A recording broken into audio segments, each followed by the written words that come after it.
Malam itu, hujan turun pelan. Bukan hujan deras yang mengamuk, tapi hujan yang tenang. Seperti seseorang yang sudah terlalu lelah untuk berteriak. Di dalam kamar, Kirana masih duduk di lantai. Lampu redup. Matanya kosong. Ia memikirkan satu kalimat. Untuk apa? Untuk apa ia bertahan? Untuk nama baik keluarga? Untuk janji yang bahkan tidak pernah lahir dari cinta? Atau hanya karena ia takut memulai dari nol? Di luar kamar, suaminya masih duduk di ruang tengah. Tak menyalakan televisi, tak menyentuh ponsel. Ia menatap pintu kamar itu lama. Ada sesuatu yang ingin ia katakan. Tapi egonya selalu lebih cepat dari keberaniannya. Pagi datang lebih sunyi dari biasanya. Kirana bangun dengan wajah pucat. Ia bersiap kerja seperti biasa. Tak ada percakapan, tak ada sarapan bersama. Saat ia hendak membuka pintu rumah, Kir? Langkahnya berhenti. Sudah lama pria itu tak memanggilnya dengan nada selembut itu. Kirana berbalik perlahan. Apa? Pria itu terlihat ragu. Sesuatu yang jarang sekali terlihat darinya. Kalau kamu lelah, kita bisa berhenti. Dunia seolah berhenti berputar. Berhenti? Suara Kirana hampir tak terdengar. Aku tidak mau kamu merasa terjebak. Kirana tersenyum.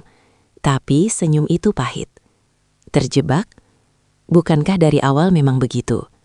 Pria itu terdiam, dan untuk pertama kalinya, ia tidak punya jawaban. Di kantor, kabar mengejutkan datang. Kirana dipanggil ke ruang direktur. Selamat Kirana, proyek kamu disetujui klien luar negeri. Ia terdiam. Dan kemungkinan kamu akan dikirim ke Singapura selama beberapa bulan untuk memimpin tim di sana. Jantungnya berdegup keras. Singapura. Jauh, sendiri. Awal baru? Keputusan ini butuh jawaban cepat. Lanjut direktur. Kirana mengangguk pelan. Sepanjang hari pikirannya tak tenang. Apakah ini jalan keluar? Atau justru pelarian? Sore itu saat ia pulang, rumah terasa berbeda. Lampu menyala, meja makan tertata, dan suaminya sedang memasak. Kirana terpaku di ambang pintu. Kamu masak? Sekali-sekali, jawabnya singkat. Aroma sup hangat memenuhi ruangan. Aneh, rumah ini terasa seperti rumah. Untuk pertama kalinya. Mereka duduk berhadapan. Hening, lalu pria itu berbicara. Aku ketemu seseorang hari ini. Sendok di tangan Kirana berhenti. Siapa? Orang yang dulu mengenalkan kita. Napas Kirana tercekak. Pria itu menatapnya dalam. Aku baru tahu. Ada sesuatu yang tidak pernah kamu tahu. Darah Kirana terasa dingin. Apa maksud kamu? Pria itu menarik napas panjang. Pernikahan ini bukan hanya kesepakatan keluarga. Kirana membeku. Apalagi? Pria itu menunduk sesaat, lalu menatapnya lagi. Ayahku waktu itu hampir bangkrut. Dek. Dan ayahmu membantu. Ruangan mendadak terasa sempit. Apa? Pernikahan ini bagian dari kesepakatan bisnis. Sendok jatuh dari tangan Kirana. Suara kecil itu terasa seperti ledakan. Jadi aku cuma jaminan. Tidak, jawabnya cepat. Awalnya mungkin iya. Tapi apa? Pria itu terdiam. Ia terlihat marah pada dirinya sendiri. Tapi aku tidak pernah menyangka akan selama ini. Kirana berdiri. Air matanya jatuh, tapi kali ini bukan karena lemah, melainkan karena marah. Jadi semua ini, sejak awal aku hanya alat. Aku juga tidak sepenuhnya tahu waktu itu. Tapi kamu tetap setuju. Suasana memanas. Aku tidak punya pilihan, suara pria itu meninggi. Dan kamu pikir aku punya? Sunyi kembali jatuh.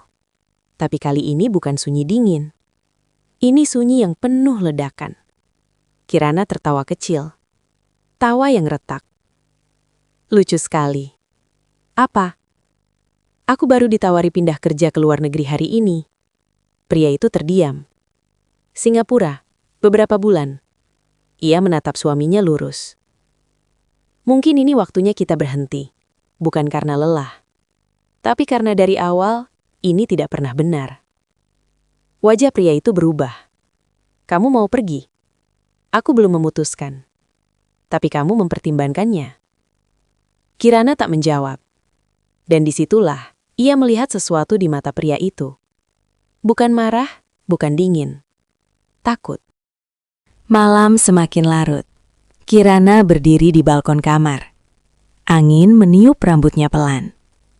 Di belakangnya, suaminya berdiri beberapa langkah jauhnya. Kalau kamu pergi, suaranya berat. Apa kamu akan kembali? Kirana tak langsung menjawab. Kalau aku kembali, apa semuanya akan berubah? Pertanyaan itu menggantung di udara. Pria itu mendekat satu langkah. Aku tidak tahu caranya memperbaiki ini. Belajar, jawab Kirana pelan. Untuk pertama kalinya, jarak mereka hanya sejengkal. Hanya sejengkal. Tapi masih terasa seperti jurang.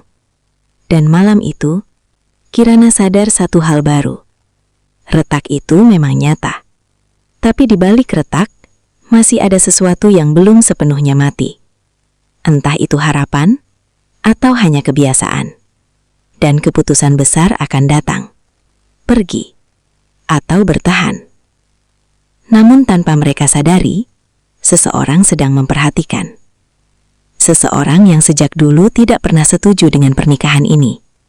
Dan orang itu baru saja kembali ke kota.